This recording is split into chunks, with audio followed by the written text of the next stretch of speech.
Hello everyone and welcome back. Today's video is just going to be audio. I want to apologize, I meant to do this review earlier, but there were some technical difficulties and I kept recording it only to find out it wasn't recording, and there's a possible chance that might happen this time.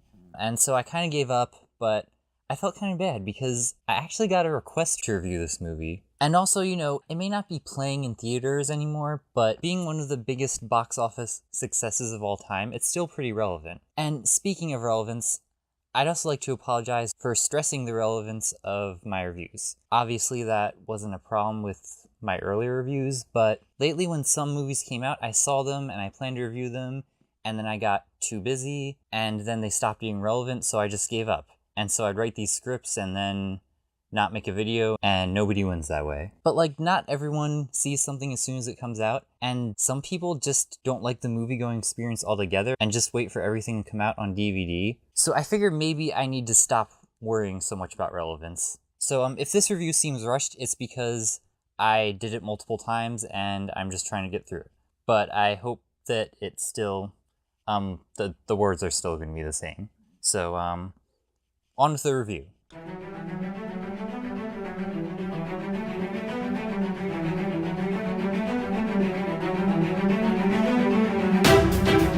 Hello, and welcome to yet another review of yet another Marvel movie.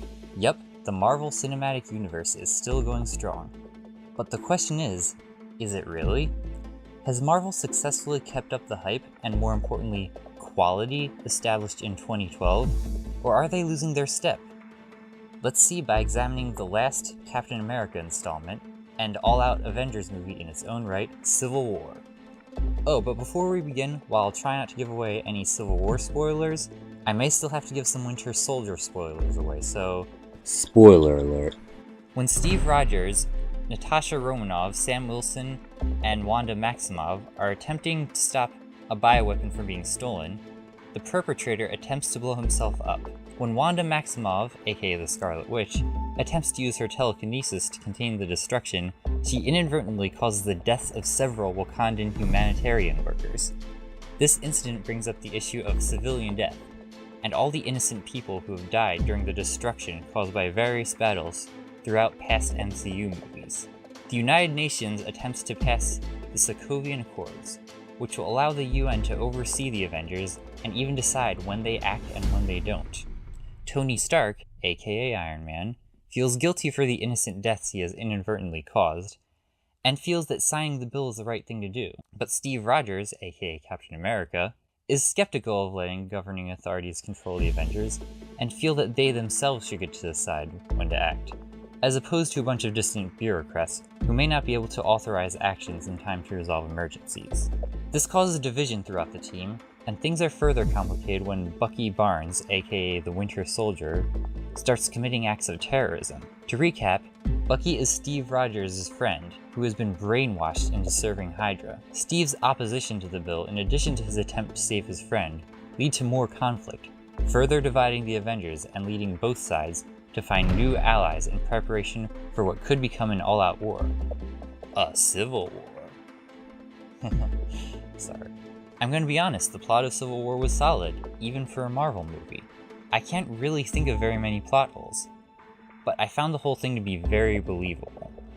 The issue of controlling superheroes comes up a lot, and in this case it was depicted very well, as an issue that isn't so black and white, much like the conflict between the Avengers that is sparked as a result.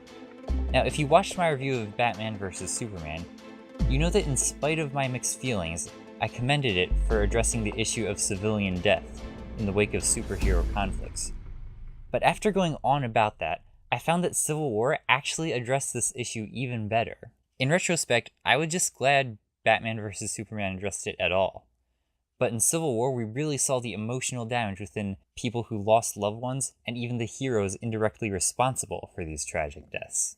And what's really great is that none of this took away from the more fun and light-toned atmosphere found in a typical Marvel movie.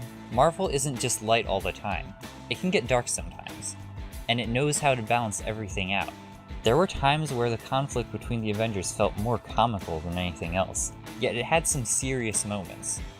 In fact, not to give it away, but towards the end it gets really serious really fast.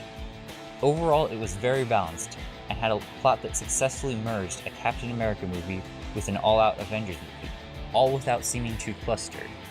That takes some serious skill. And as always, it was the characters that really made it work. While writing this review, I had difficulty dividing the plot, writing, and characters into 3 different categories, because they all worked together in harmony. The characters are the plot. We've seen the Avengers clash several times throughout past movies. Sometimes it's verbal, and sometimes it's an all-out battle. But there is nothing contrived about the conflict in this movie. The conflict between Captain America, Iron Man, and everyone who falls to either side. It wasn't just believable, it was inevitable. The way I see it, the Avengers fighting amongst themselves is a theme so present throughout past movies that it deserved its own movie. The Sokovian Accords only helped push along what was already probably going to happen. And again, it takes some serious writing to make these heroes clash so often, yet more often than not remain friends. It seems to me like this movie represents the biggest internal stumbling block that the Avengers will have to overcome before everything concludes in Infinity Wars. I wrote this before the update on Infinity Wars. But enough about generals, let's get into specifics. The film introduces more new characters than any other Avengers movie. Ant-Man was brought in, and he was awesome. As for Spider-Man, it was an interesting take. He's technically a teenager, but in this movie he was, well, actually a teenager. They really played up his youth. It was funny, though there weren't very many other dimensions to his character. But his role was somewhat minor, so I can look past it. In my opinion though, as far as newer characters went, the real star was Black Panther.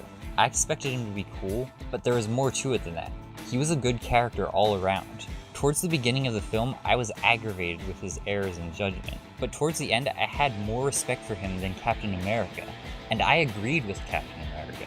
I can't go over all the characters because there are so many, but they were all used well. The pacing of this movie was good too.